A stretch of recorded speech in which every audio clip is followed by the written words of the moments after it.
이 시간 우리가 함께 볼 말씀은 신약성경 야고보서 2장 5절부터 11절까지 보도록 하겠습니다. 5절부터 11절까지입니다. 야고보서 2장 5절부터 11절까지 말씀을 보도록 하겠습니다. 신약성경 372페이지입니다.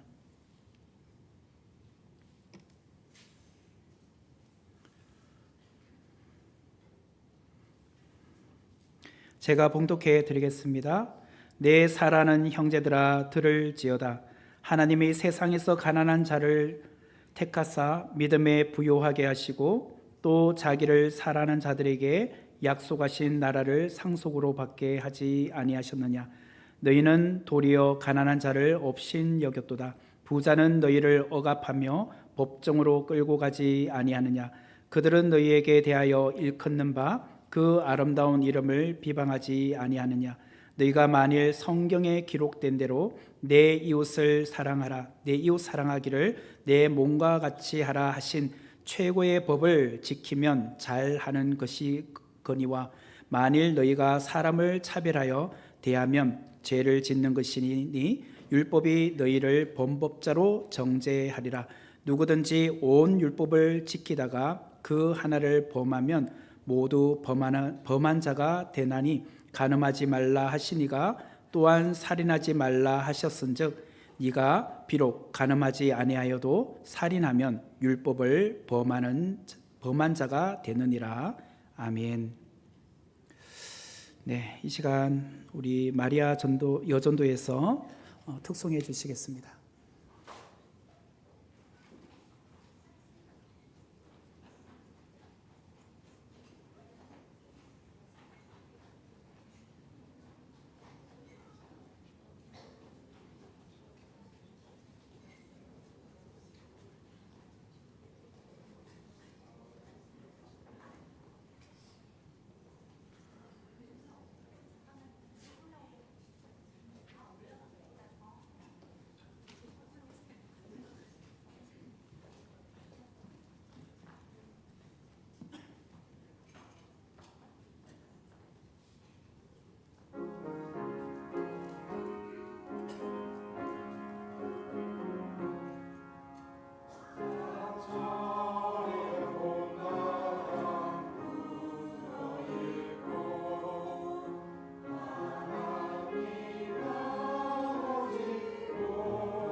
네, 감사합니다.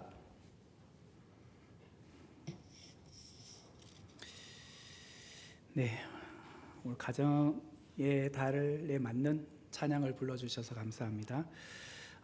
야고보서 2장 5절부터 11절의 말씀을 중심으로 믿음의 깊이는 사랑의 넓이로 나타난다 라는 제목으로 귀한 은혜를 나누도록 하겠습니다.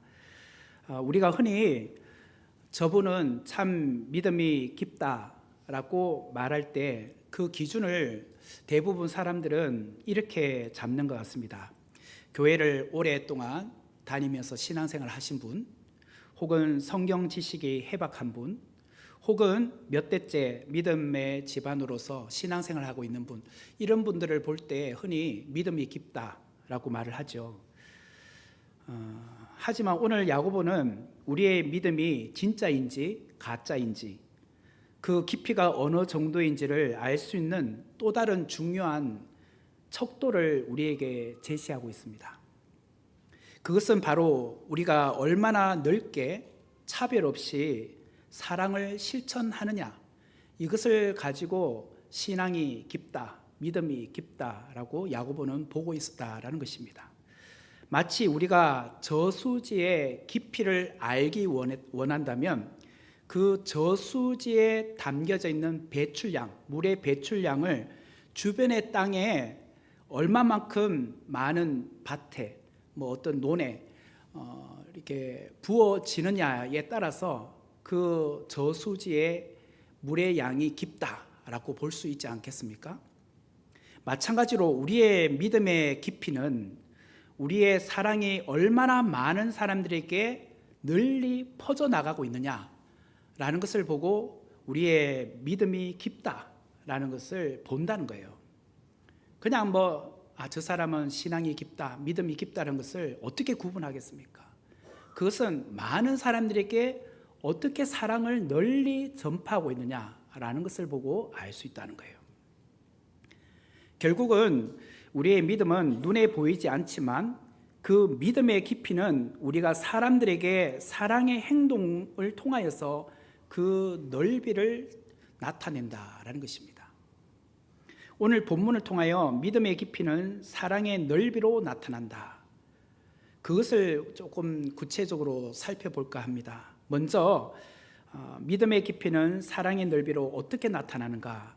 세상의 기준이 아닌 하나님의 기준으로 사람을 바라볼 때, 세상의 기준이 아닌 하나님의 기준으로 사람을 바라볼 때 그 사람의 사랑의 깊이가 나타난다. 사랑의 넓이가 나타난다는 거예요. 5절의 말씀을 보면 내 사랑하는 형제들아 들을지어다.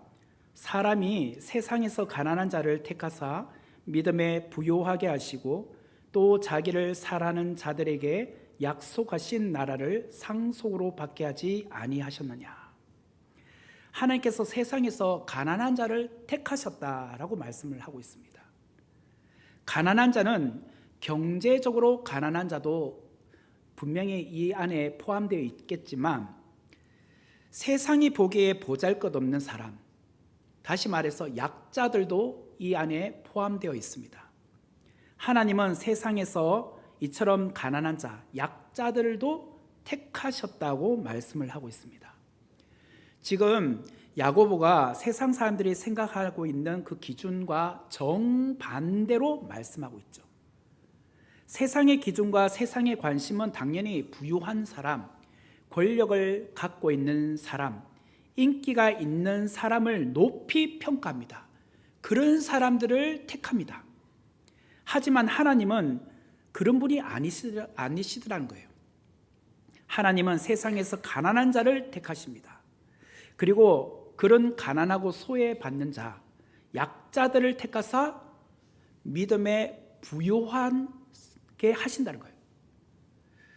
예수님께서 전해주신 산상설교의 말씀이 마태복음 5장부터 7장까지 이렇게 3장에 걸쳐서 소개를 하고 있는데, 그 산상설교의 첫 시작을 어떻게 하고 있느냐면 팔복을 가지고 산상설교를 시작하고 계십니다.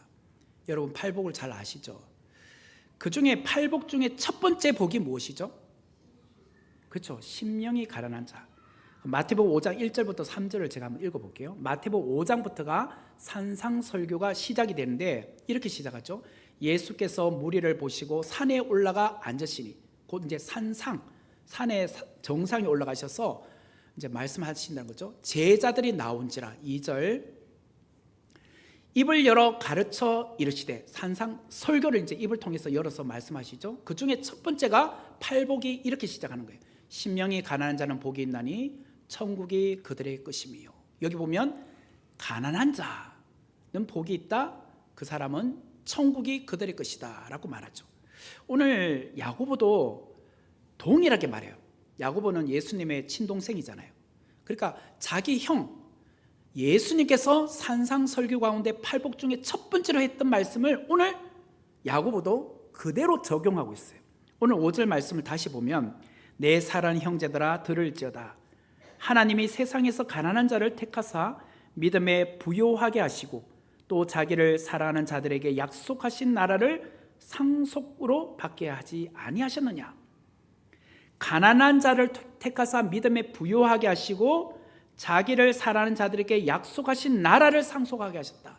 나라를 상속하게 하셨다. 예수님도 팔복에서 심령이 가난한 자는 천국, 하나님께서 약속하신 것을 상속받게 하셨다. 천국을 그들에게 주셨다라는 말과 동일하죠. 이 말씀은 세상의 이치와 세상의 관점으로 보면 너무나도 상반됩니다. 세상은 가진 자가 더 많이 가지며 살아갔죠. 세상에는 부유한 자, 권력 있는 자가 더 많은 것을 소유하며 누리며 살아갑니다. 하지만 하나님의 나라는 반대라는 거예요.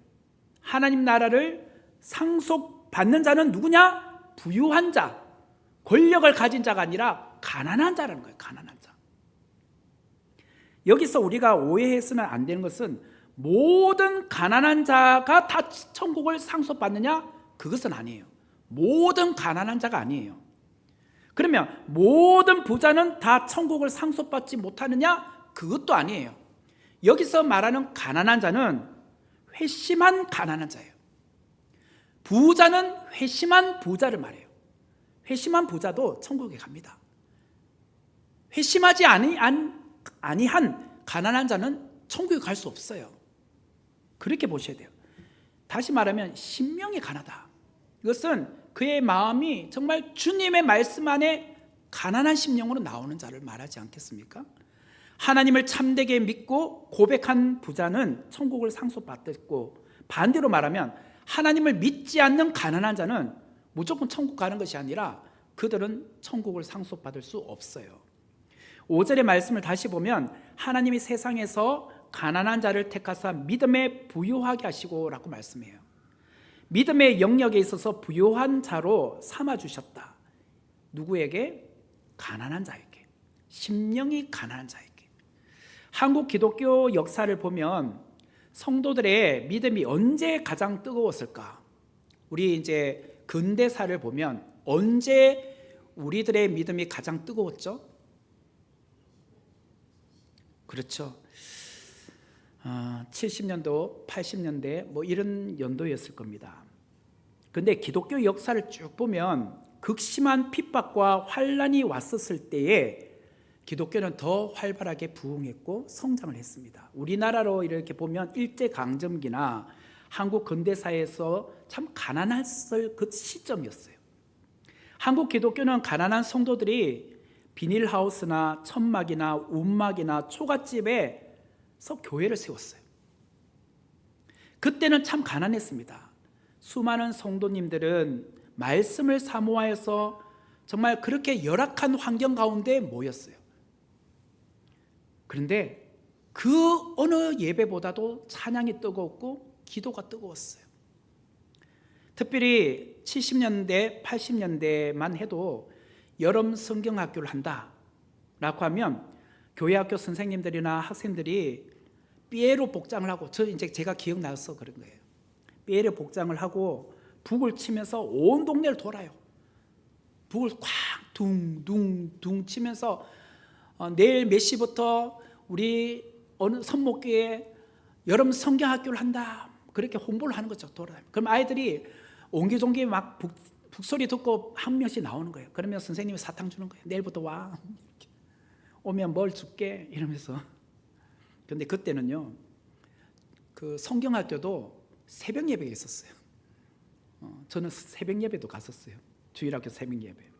주일 오전, 그 주일뿐만 아니라 이제 주중에 성경학교 하는 그 기간 한 3일에서 4일 정도 하는데 새벽 예배가 있었고, 또 오전 예배가 있었고, 또 성경 공부가 있었어요. 특별 활동 시간이 있었어요. 그렇게 3박 4일을 했었어요. 저는 그 새벽 예배를 안 빠지려고 몇 번이나 깼는지 몰라요. 부모님 깨워주지 않아도 알아서 깼어요. 가면 이제 스티커 찍어주잖아요. 출석 스티커. 그거 받으려고. 크리스마스가 다가오면 한 달 전부터 매일 교회에 모여서 선생님들과 함께 연극 연습을 하고 노래 연습을 하고 무용 연습을 했었어요. 그리고 크리스마스 이브에는 중고등부 학생들이 교회에 모여서 밤새도록 친목회를 가지면서 올라이트를 하는 거죠. 그리고 성탄절 당일 새벽 예배를 드리고 함께 새벽송을 도는 겁니다. 집집마다 성도님들의 집집마다 돌 때에 캐롤송을 불러주면 성도님들 집에서 준비해온 떡국을 줘요. 또 어떤 집은 초코파이 줘요. 어떤 집은 과자를 줘요. 그렇게 이게 한 문큼에 그 먹을 것을 보따리에 가득 실어서 교회로 돌아온 적이 있었어요. 그게 어렸을 때 추억이에요. 그 당시 말씀 사경에는 새벽과 아침과 저녁 이렇게 하루에 3회에 걸쳐서 4박 5일 혹은 5박 6일 이렇게 매일같이 열렸습니다. 매시간 많은 성도들이 모였죠. 뜨겁게 찬양하고 뜨겁게 기도했었습니다. 그리고 금요 저녁 철야 예배는 그냥 예배 드리고 집에 가는 게 아니라 또 몇십 명의 성도님들은 남아서 올라이트 합니다. 같이 이렇게 기도하고 또 어떤 분들은 피곤하면 조금 누웠다가 그렇게 토요일 새벽 예배를 기다리는 겁니다. 그뿐인가요? 산기도 또 자주 가잖아요. 소나무를 붙들고 기도하기도 하고 밤에 바위에 2-3명씩 손잡고 짝기도를 합니다. 그런 추억이 있어요. 그런 추억. 여러분들 다 있으시죠? 예라고 하는 사람이 거의 없네요. 저만 있나요? 저는 그런 추억들이 있는데 그 시절에는 온 식구들이 한 방에 함께 잠을 잤잖아요. 한 상에 둘러앉아 오늘 우리 마리아 여전도에서 불러줬던 찬양처럼 한 상에 둘러서 먹고 마셔. 그렇게 반찬은 김치, 콩나물국에 그냥 밥을 말아 먹어도 맛있었어요. 그렇게 가난한 생활을 했지만 믿음에는 부유했습니다. 하지만 오늘날 대한민국은 과거에 비해 잘 살게 되었잖아요. 외형적으로 보면 큰 건물을 가진 교회들도 많아졌고 재정적으로도 넉넉한 교회들도 많아졌습니다. 그뿐만 아니라 시스템을 잘 갖춘 교회들도 많아졌습니다. 그래서 교회 자체적으로 뭔가 행사들도 참 멋있게 합니다. 그런데 과거 우리 선배들이 가졌던 믿음의 열정이나 기도의 뜨거움이나 그 열심만큼은 아닌 것 같아요. 믿음의 부요함이 점점 약해져 가고 있는 것 같아요. 성도 여러분, 오늘날 믿음의 부요함을 어디에 가면 많이 볼 수 있을까요? 믿음의 부요함. 중국 지하교회, 북한 지하교회 가면 볼 수 있습니다. 뭐 북한은 우리가 갈 수 없지만 그런 이야기들을 종종 듣지 않습니까? 우리는 중국 하면 가장 먼저 떠오르는 것이 짝퉁. 중국 물건은 질이 떨어진다. 그래서 웬만하면 안 사잖아요. 오래 가지 않으니까. 그래서 물건에 메이드 인 차이나라고 붙어 있으면 왠지 질이 떨어지는 것 같아서 안 삽니다. 아니 또 중국 제품이네? 뭐 그러잖아요. 근데 신앙만큼은 메이드 인 차이나는 메이드 인 코리아보다 더 좋아요. 지금은. 아십니까? 그들의 순수한 신앙, 열정적인 그런 신앙의 모습은 오히려 오늘 우리 대한민국 성도들의 신앙보다도 더 뜨겁다는 거예요.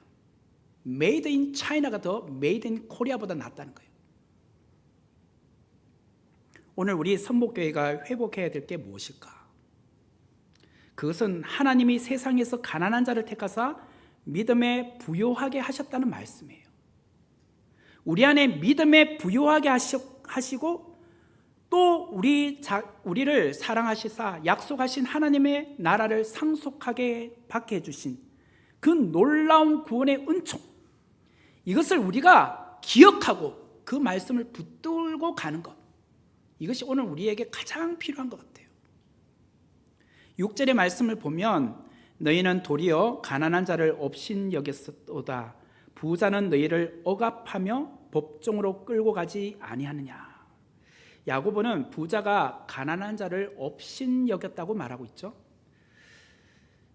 야고보가 말하는 이 이야기는 실제로 그 당시 초대교회에 나타나고 있는 실제 모습이었어요. 성교의 영성이 왕성하게 활발하게 펼쳐져 가고 있었던 초대교회, 초대 예루살렘 교회, 그 감독이 야고보라고 했잖아요. 이 초대 예루살렘 교회는 폭발적으로 지금 부흥하고 있지 않습니까?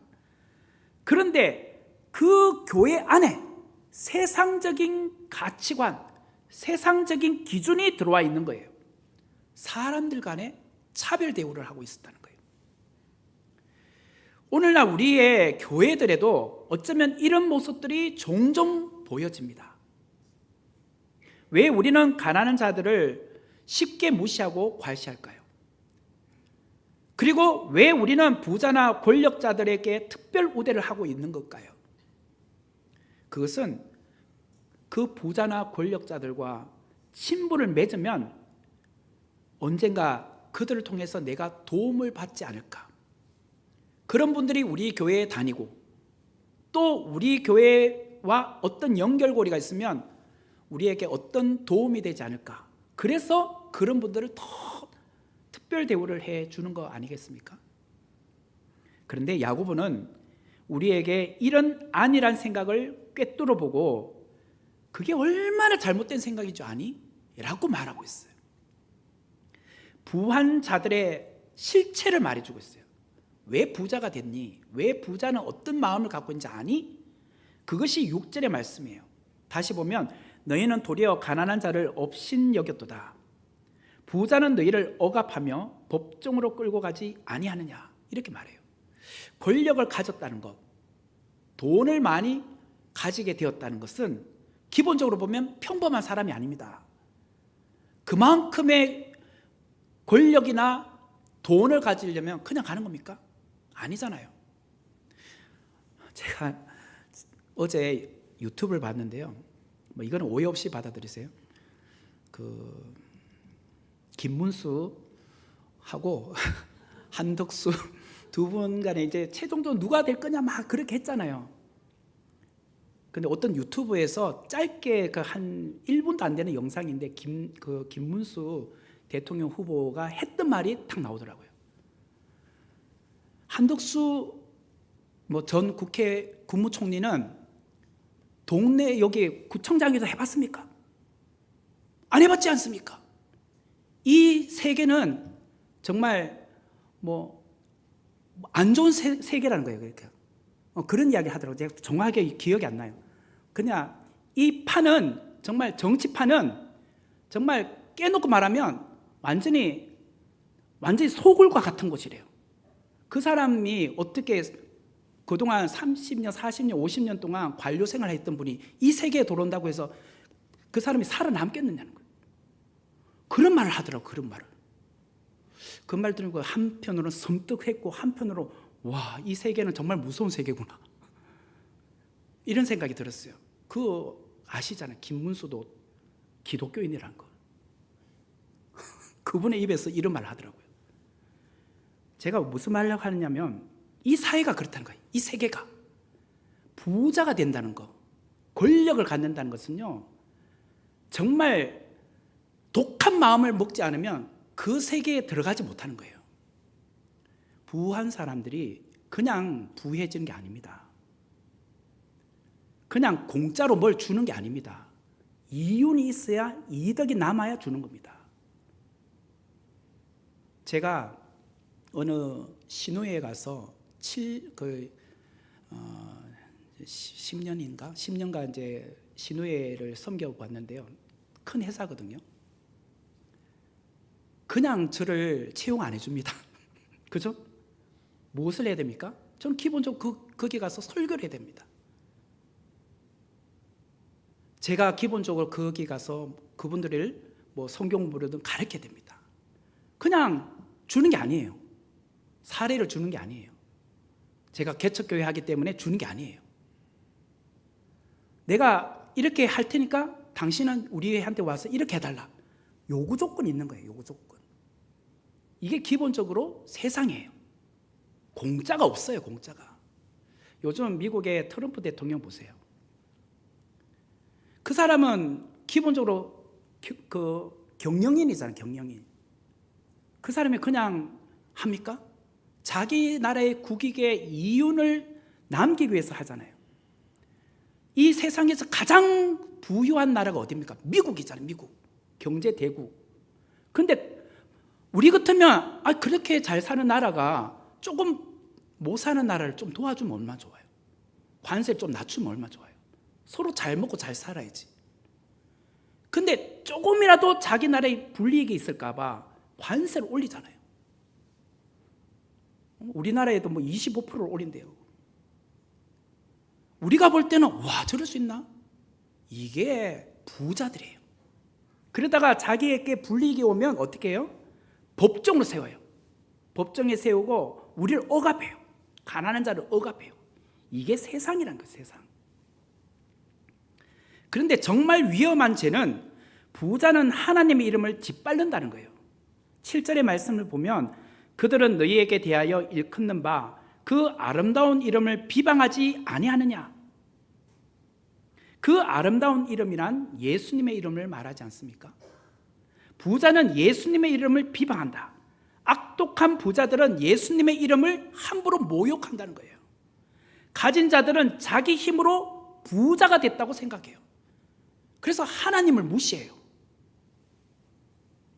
그들은 돈과 권력이 있으면 못할 것이 없다고 생각해요. 오늘날도 돈이면 뭐든지 할 수 있다고 생각하지 않습니까? 어리석게도 이런 부자를 교회와 교인들이 높여주고 있어요. 존경을 해요. 사실 그 사람들 마음 안에는 하나님이 없는데, 하나님을 은연중에 무시하고 있는데 말이죠. 야고보는 엄중하게 경계하고 있어요. 경고하고 있어요. 너희가 높은 자리에 앉혀주었던 부자들 있지? 어서 오세요. 이 자리에 앉으세요. 좋은 자리에 앉으세요. 그렇게 했던 사람들 있지? 세상에서 가졌다고 하는 그들에게 의해서 공동체와 교회가 사실은 나중에 고통받게 될 거야. 만약 교회와 성도들이 가진 자 편에 아부하고 그들을 높여주게 된다면 오히려 그들로 말미암아 교회는 어려움에 빠지게 될 거야. 성도들은 힘들어질 거야. 그러므로 차별하게 되면 그 결과는 고스란히 너희들 몫으로 돌아갈 거야. 이렇게 말하는 거예요. 야고보는 이것을 우리에게도 경고하고 있습니다. 우리의 얄팍한 마음이 그리스도의 사랑으로 충만하지 못하고 사람을 차별하게 될 때에 그 고통과 분열은 고스란히 우리에게로 돌아오더라는 거예요. 교회는 세상과 달라야 한다. 교회는 사랑의 공동체가 되어야 한다. 주님이 원하시는 방식대로 그 사랑이 고스란히 모든 사람들에게 흘러가야 한다. 그것이 부유한 사람이든 가난한 사람이든 모두가 교회 안에서는 한 형제요 한 자매여야 한다. 이것이 기본적인 우리의 신앙이 되어야 되는데, 그렇지 않고 부유한 자는, 권력을 가진 사람은 높여주고 또 가난한 자는 함부로 대하면 결국 그런 것들이 나중에 우리에게 돌아온다는 거예요. 이것이 첫 번째예요. 사랑의 넓이가 나타난다는 것은 첫 번째는 세상의 기준이 아니라 하나님의 기준으로 사람 바라볼 때, 그럴 때 사랑의 넓이가 나타나는 거예요. 그러면 두 번째는 무엇인가? 내 이웃을 내 몸과 같이 사랑하라는 최고의 법을 지킬 때, 그때 사랑의 넓이가 나타나요. 내 이웃을 내 몸과 같이 사랑하라는 최고의 법을 지킬 때, 그때 나타나요. 8절의 말씀을 보면 너희가 만일 성경에 기록된 대로 내 이웃 사랑하기를 내 몸과 같이 하라 하신 최고의 법을 지키면 잘하는 것이거니와 라고 해요. 여기서 성경에 기록된 대로라는 것은 구약의 말씀 말이에요. 구약의 말씀이 있다는 거예요. 어디에 있느냐? 레위기 19장 18절 말씀에 의하면 원수를 갚지 말며 동포를 원망하지 말며 내 이웃 사랑하기를 내 자신과 같이 사랑하라. 나는 여호와니라. 이 말을 했다는 거예요. 이 말씀을 지금 야고보서 2장 8절에 그대로 인용하고 있는 거예요. 이웃 사랑에 대한 말씀은 이미 하나님께서 구약 말씀에 언급을 해놨어요. 내 이웃을 내 몸과 같이 사랑하라. 이것은 신약에 와서 예수님이 처음으로 하신 말씀이 아니라 구약에 이미 모세오경인 레위기에도 말씀하고 있다는 거예요. 그것을 예수님도 말씀하셨어요. 마태복음 22장 37절에서 40절 말씀에 의하면 예수께서 이르시되 내 마음을 다하고 목숨을 다하고 뜻을 다하여 주 너의 하나님을 사랑하라 하셨으니 이것이 크고 첫째 되는 계명이요 둘째도 그와 같으니 내 이웃을 내 자신과 같이 사랑하라 하셨으니 이 두 계명이 온 율법과 선지자의 강령이니라. 첫 번째 계명은 내 마음을 다하고 목숨을 다하여 뜻을 다하여 주 너희 하나님을 사랑하는 것이고, 두 번째는 이와 같아라고 해요. 두 번째도 첫 번째와 똑같다는 거예요. 똑같은 위치에 있다는 거예요. 순위가 낮은 것이 아니라 똑같은 위치에 있는데 내 이웃을 내 자신과 같이 사랑하는 것이라는 거예요. 다시 말하면 첫 번째는 하나님 사랑이고 두 번째는 이웃 사랑이라는 거예요. 이것이 온 율법과 선지자의 강령이라고 말씀하셨어요. 야고보는 오늘 본문 8절 말씀에서 이웃 사랑하기를 내 몸과 같이 사랑하라 라고 하신 이유는 우리가 지금 눈에 보이지 않는 하나님 사랑, 말로 아무리 해도 그걸 어떻게 알 수 있느냐는 거예요. 네가 진짜 하나님 사랑하는 거 어떻게 내가 알 수 있느냐는 거예요. 그거는 뭐 성경 많이 읽어서 알 수 있냐? 기도 생활 열심히 한다고 해서 네가 진짜 하나님 사랑하는지 알 수 있느냐? 아니야. 그건 눈에 보이는 이웃 사랑을 통해서 내가 확인할 수 있어. 이 말이에요. 왜? 첫 번째가 두 번째는 이와 같다고 했잖아요. 네가 진짜 하나님 사랑하는 거, 그 믿음의 깊이, 그거는 사랑의 넓이로 내가 확인할 수 있어. 이 말을 한 거예요. 네가 몇 명을 사랑하고 있니? 이웃 사랑을 얼마나 실천하고 있니? 그것이 얼마나 네 주위에 넓게 퍼져 있니? 이걸 통해서 나는 너의 믿음을 확인할 수 있다는 말이야. 그렇게 말하고 있는 거예요. 그래서 내 눈앞에 있는 이웃을 사랑하는 것으로 증명하라는 거예요. 네 눈앞에 있는 이웃 사랑으로 네 믿음을 한번 증명해봐. 이것을 요한 1서에도 동일하게 말하고 있어요. 요한 1서 4장 20절 말씀에 의하면 누구든지 하나님을 사랑하노라 하고 그 형제를 미워하면 이는 거짓말하는 자니 보는 바 그 형제를 사랑하지 아니하는 자는 보이지 아니하는 바 하나님을 사랑할 수 없느니라. 네가 진짜 하나님을 사랑하니? 그럼 네 이웃 사랑을 통해서 내가 확인할게. 근데 네 이웃을, 형제를 사랑하지 않는데 어떻게 하나님을 사랑한다고 말할 수 있어? 그건 틀린 거야. 오늘 오전의 말씀으로 말하면 네가 부모님을 공경하지 않는데 어떻게 하나님을 사랑한다고 말할 수 있니? 하나님을 경외한다고 말할 수 있니? 그는 모순이라는 거예요. 하나님을 경외하는 자는 곧 부모님도 공경한다는 거예요. 공경과 공격은 다릅니다. 공경, 공격. 하나님을 공경하라고 했지 부모님을 공경하라고 했지, 어떤 사람은 부모님을 공격하는 사람이 있어요. 공격하지 마세요. 막 떼쓰듯이 막 싸우려고 하지 마세요. 하나님 우리에게 부모님을 공경하라고 하셨어요. 공격이 아니라 공경. 우리 한국말 참 좋은 것 같아요.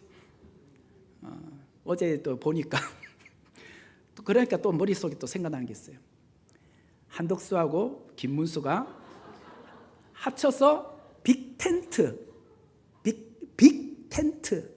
이제 구성했으면 좋겠다.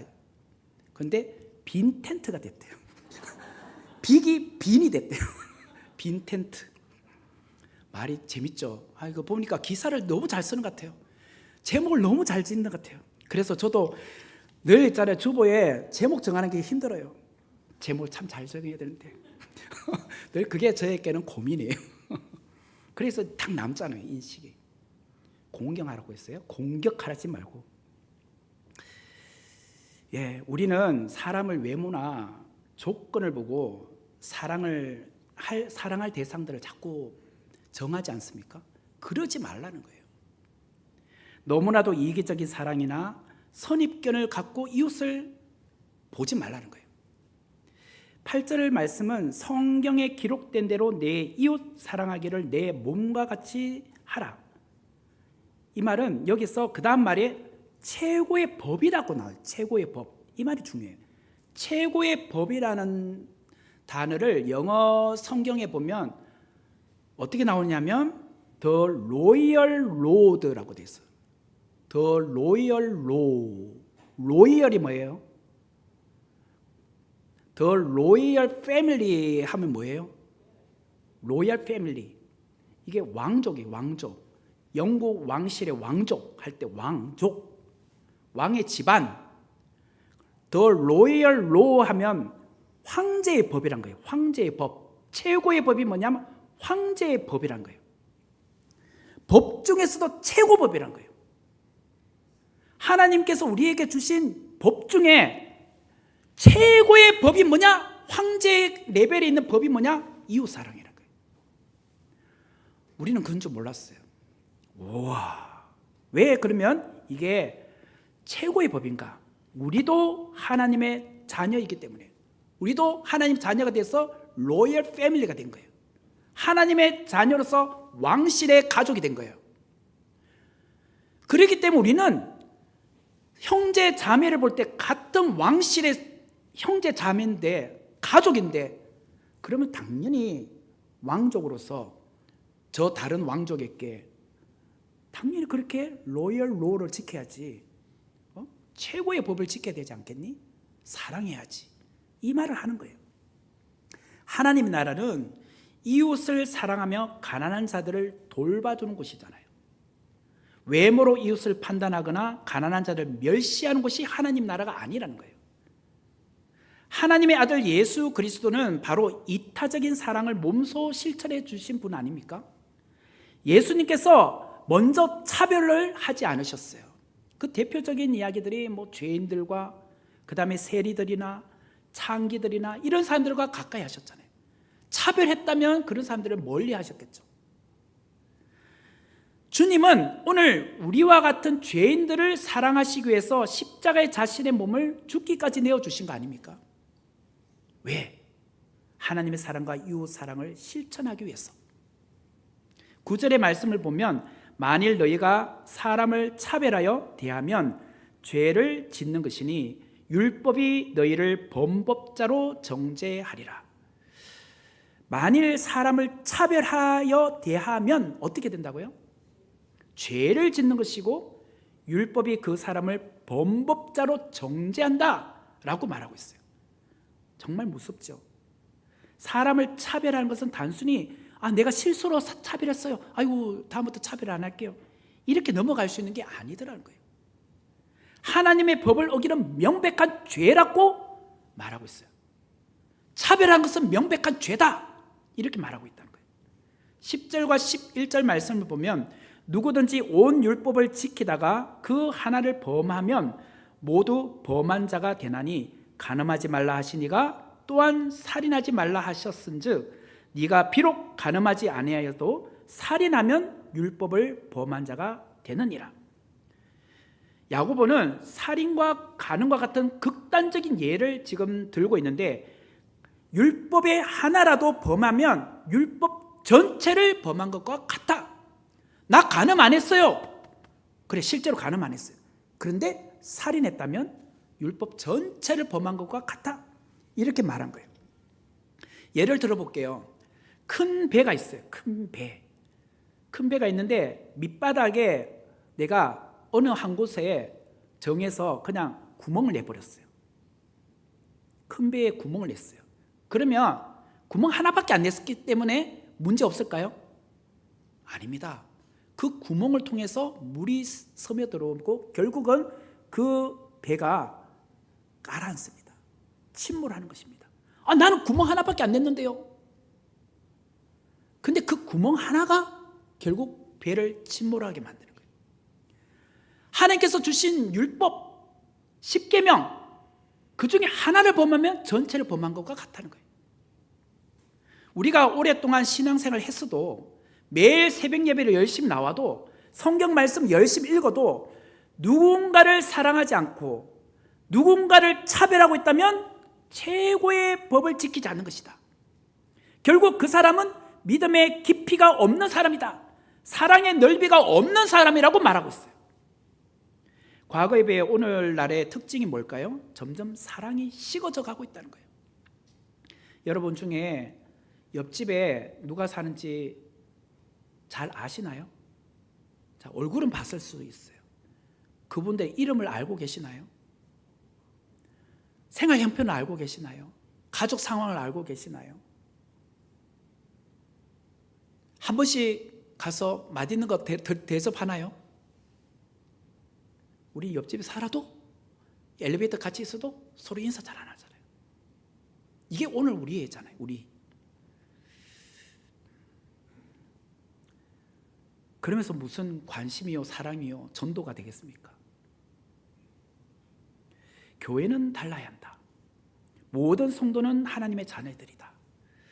하나님의 최고의 법인 사랑 안에 왕족이다. 우리는 하나님의 자녀로서 왕족이다 라는 것을 알고 있어야 돼요. 그러므로 교회 공동체는 사랑의 공동체여야 된다는 거예요. 사랑의 공동체. 서로의 허물을 덮어주고 서로의 부족함을 채워주고 기도해주는 사랑을 실천하는 공동체. 이 사랑의 물결이 교회 내부에만 머무르는 것이 아니라 교회 바깥으로 흘러가야 된다는 거예요.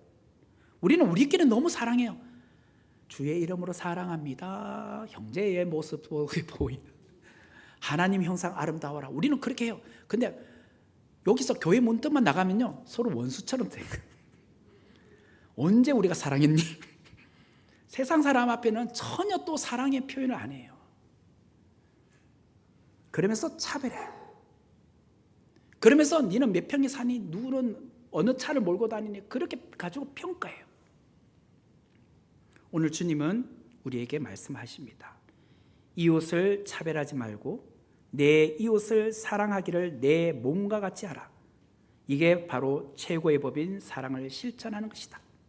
오늘 우리는 믿음의 깊이는 사랑의 넓이로 나타난다. 여러분 믿음이 깊어지길 원하죠. 그러면 사랑이 넓어지기를 바랍니다. 이런 은혜가 있기를 주의 이름으로 축원합니다. 이 말씀을 생각하시면서 우리 같이 찬양할까 합니다. 보호소서 주님, 나의 마음을 선한 것 하나 없습니다. 그러나 내 모든 것 주께 드립니다. 사랑으로 안으시고 나 새롭게 하소서. 같이 찬양하도록 하겠습니다.